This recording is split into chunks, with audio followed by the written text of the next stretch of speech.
Hey everyone, welcome to the show. I'm so glad you stopped by today, and you will be too, because we have a phenomenal guest. His name is Ethan Chazin, and he is not only an MBA, smart guy, of course, but a business growth coach in workforce development and consulting.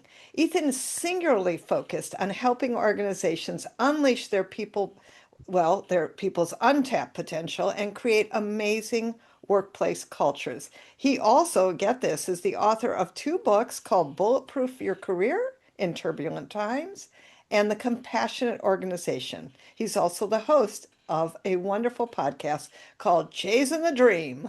So, welcome, Ethan. Thank you, Jill. I'm so excited to be spending time with you today. Oh, thank you. And us too. All of us, meaning everyone who's watching here. So I know you're a growth coach, Yeah. and I'm assuming you'll tell us, what does that mean?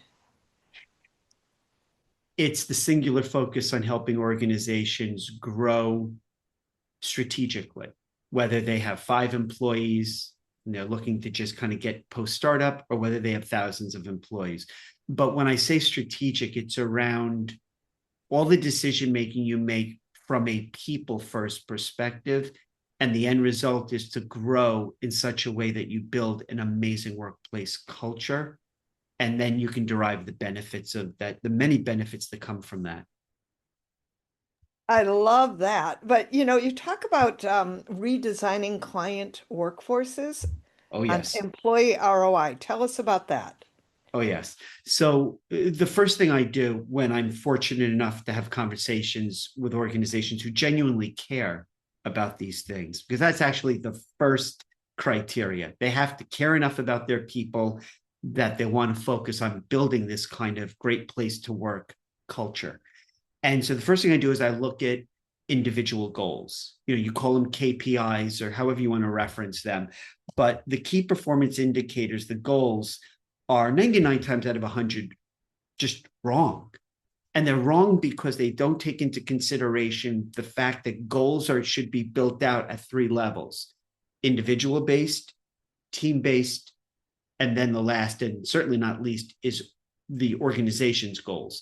So the first thing I do is I assess and design and develop individual goals, but we talk about letting employees set their own goals. So I'm certified in a coaching methodology called 6 boxes, and I use that framework to build out individual goals. But here's the thing, Jill: most goals are horrible because you can't measure them, right? You can't affect what you can't measure. So we create measurable key performance indicators that the employees set. Also, I'm a personality assessment certified coach on something called extended disc. So we then apply the humanistic approach to how people prefer to be communicated with and treated and how they work with each other. We build the teams. Often what that requires is we get rid of the middle managers and we replace them with project leads, because I'm very focused on self-directed teams. I then have a proprietary web application I've built called the Human Capital Audit. And what we do is we know that through research, 75 cents out of every dollar that a company spends on their people is wasted. They flush it down the toilet because you're not using the God-given background, experience, passions of your people. So I use that human capital audit to re-architect each person's work. And then we build strong individual goals, team goals, organization goals. And that's literally how we create the infrastructure that, when I say people first. Well, certainly companies need people first. I think particularly in these days. I love what you said about really matching who they are and what they offer to a whole new way of working inside the company. I love that. And Yeah. what brought you to this place of wanting to do this? I know you served in corporate for quite a bit. That's one of those danger Will Robinsons, where so the first chapter of my career story was 20 years in corporate. And as you alluded to that, most of it was, God bless me, banking and financial services. And so, yes, I got my MBA, and I spent most of those 20 years in marketing and product management roles, being treated pretty horribly. And I was always fascinated during my time in corporate of how do you unleash people's potential. I was often focused on myself, feeling that I was not being my authentic true self. So after 20 years, I was always the one in the corporations I worked in who volunteered for those dangerous missions of rebuilding company architecture, company culture. And so when I went out on my own, that's the very first thing I did. I dedicated myself to everything I ever do to help organizations be more compassionate and more empathetic and put their people first. And it's been an interesting 17-year journey.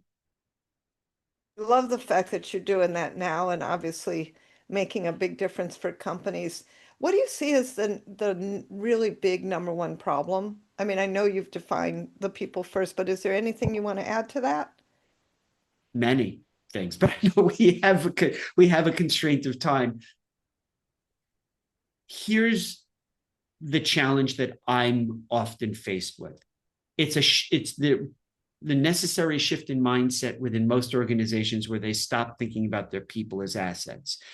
In fact, often if somebody, whether she's a startup, an entrepreneur, a founder, if she refers to her people as assets, I not only can't work with her, I don't want to work with her. The word asset implies that people are an expense to be managed. And that's not just semantics. That tells me that the mindset within that organization is it's still what I say 20th century. It's command control. It's driven by control. You dominate your employees, you micromanage them, you don't trust them. And that's a dead 20th century mindset. So my number one challenge is getting the organization to understand people are not an expense called payroll. They are your only lasting competitive advantage. And once I understand that that organization is willing to go down that road, then we've removed a major, seemingly insurmountable barrier, and we can move forward by unleashing their people's performance productivity. And what's the end result of that, Jill? Maximizing profitability. Your profitability comes after you do everything in your God-given talent to unleash your people's full potential. And that's the problem. Most organizations, especially publicly traded companies, they're focused on their monthly and their quarterly financial reporting. Right. And that's a lagging indicator. Yeah, well, and you're right. It's old style. And the truth is, companies and people want to matter. I love the people first concept. I think that's really powerful. Any last words you want to share? Yeah, stop the offensive, destructive generalization and stereotyping of Gen Zs. Mm. When I started my consulting